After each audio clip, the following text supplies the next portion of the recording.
God for life. Thank God for a new day. This morning, I want to read from the book of Ephesians 4:14 through 15, which says, Then we will no longer be immature like children. We won't be tossed and blown about by every wind of new teaching. We will not be influenced when people try to trick us with lies so clever they sound like the truth.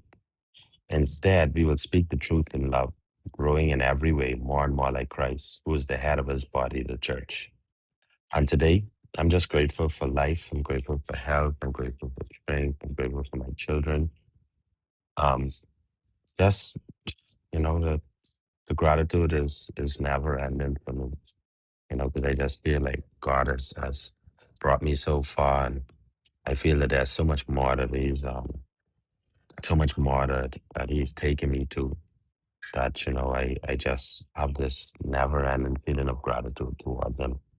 In this particular part of the scripture, Um, it's pretty self-explanatory, and those who know me know the trigger words that made me sort of say this because there's always be a couple trigger words that'll make me like, take a caption of a scripture.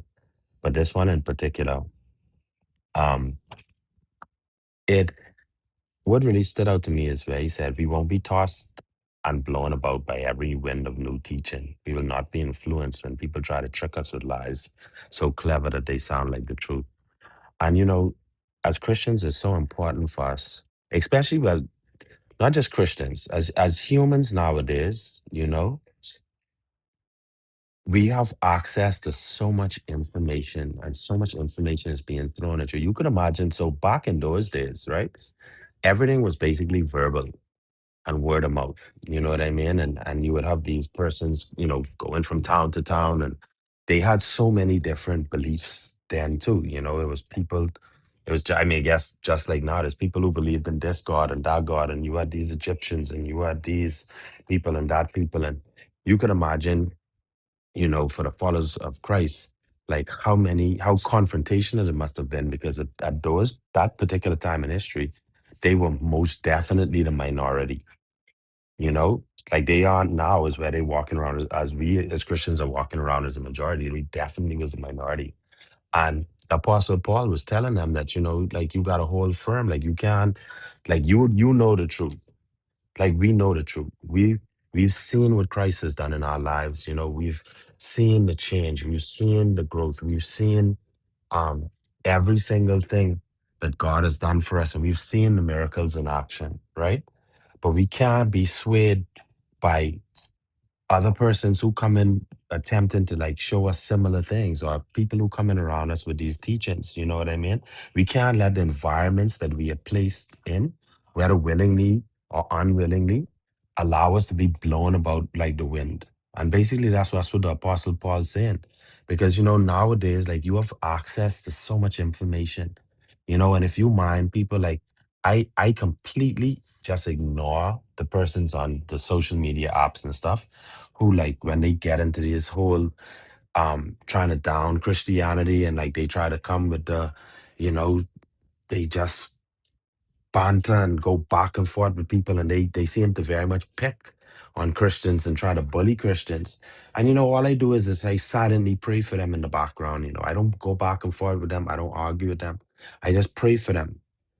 I just say that, hey, God, listen, man, whatever hurt that this person has been through because of the church, open up their eyes and let them see that. Let them be able to see God. Let them be able to know God.